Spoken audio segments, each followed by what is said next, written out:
सत श्री अकाल दोस्तों, अज की इस वीडियो के असी देखांगे इंडियन पॉलिटी के 5 MCQs जो कि M लक्ष्मीकांत की जो इंडियन पॉलिटी की बुक है उस पर आधारित होंगे।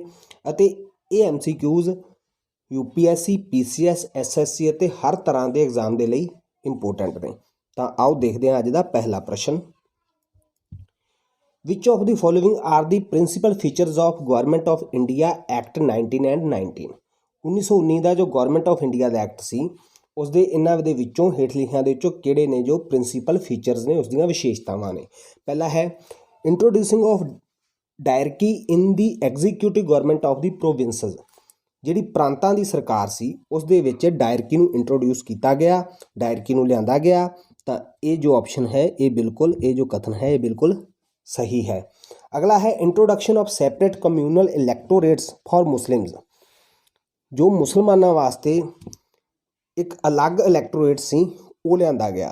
तो ये गलत है क्योंकि ये जिहड़ी व्यवस्था सी ये 1909 के कानून दे विच कीती गई सी, ना कि 1919 दे विच। अगला है devolution of legislative authority by the centre to the provinces. जिहड़ी लैजिस्लेटिव अथॉरिटी सी वो केंद्र तो प्रांतां नूं हस्तांतरित की गई सी। तो ये ऑप्शन ठीक है, इसलिए साडा जो आंसर बनेगा वो बनेगा ऑप्शन डी, पहला और तीजा सही हैं। अगला प्रश्न है which one of the following acts provided the setting up of a board of control in Britain through which of the British government could fully control the British East India company's civil military and revenue affairs in India.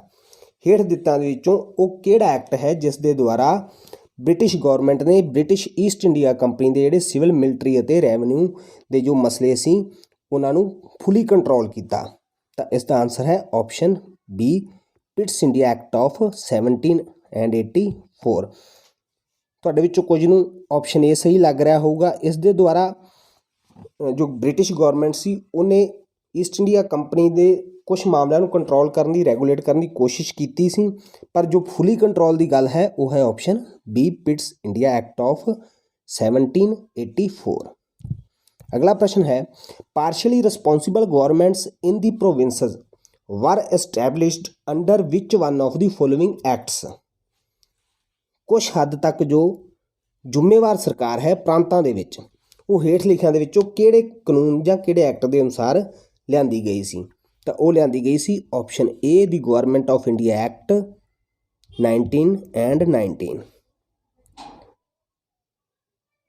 अगला प्रश्न है which one of the following pairs is correctly matched. इन्हां दे विचों किहड़ा जोड़ा है जो सही तरह मिलाया गया है, उसका सही मिलान किया गया है। पहला है गवर्नमेंट ऑफ इंडिया एक्ट 1919, इस दे द्वारा प्रोविंशियल ऑटोनोमी लिआंदी गई सी। तो ये सही नहीं है। इस दे द्वारा प्रांतां दे विच जो दोहरा शासन है वो लिआंदा गया सी, पर ऑटोनोमी वाली गल नहीं सी, इसलिए ये कथन गलत है। अगला है government of India act 1858 responsible government, ये भी इस दे द्वारा नहीं लिआंदी गई सी क्योंकि इस एक्ट दे नाल जो भारत दे विच ईस्ट इंडिया कंपनी के हत्थ तो शासन लैके सीधा इंग्लैंड की महारानी के कंट्रोल दे कर दिता गया सी, पर इस रिस्पॉन्सिबल गवर्नमेंट वाली कोई गल नहीं सी। अगला है government of India act 1909 dyarchy in provinces.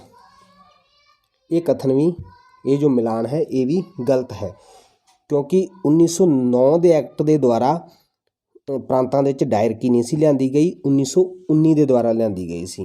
तो इसलिए साडा जो करैक्ट आंसर है वो है option D, Indian council act 1892। इस दे द्वारा प्रिंसीपल ऑफ इलैक्शन की जो व्यवस्था है वो की गई सी। अगला प्रश्न है in the federation established by the act of 1935 residuary powers were given to the. कि जो 1935 के एक्ट के द्वारा जो एक फैडरेशन बनाई गई सी, फैडरेशन की व्यवस्था की गई सी, उस दे विच जिहड़ियां बचियां हुई शक्तियां सन जो प्रांतां नूं नहीं दित्तियां गईयां जां केंद्र नूं नहीं दित्तियां गईयां, जो शक्तियां बच गईयां वो किस दे अधीन सन। तो वो सन option B, governor general of India. दोस्तों अज की इस वीडियो दे इन्ना ही। ਹੋਰ ਬਹੁਤ ਸਾਰੇ MCQs ਇਸ ਚੈਨਲ ਤੇ ਮੈਂ ਤੁਹਾਡੇ ਵਾਸਤੇ ਲੈ ਕੇ ਆਉਂਦਾ ਰਵਾਂਗਾ। ਧੰਨਵਾਦ।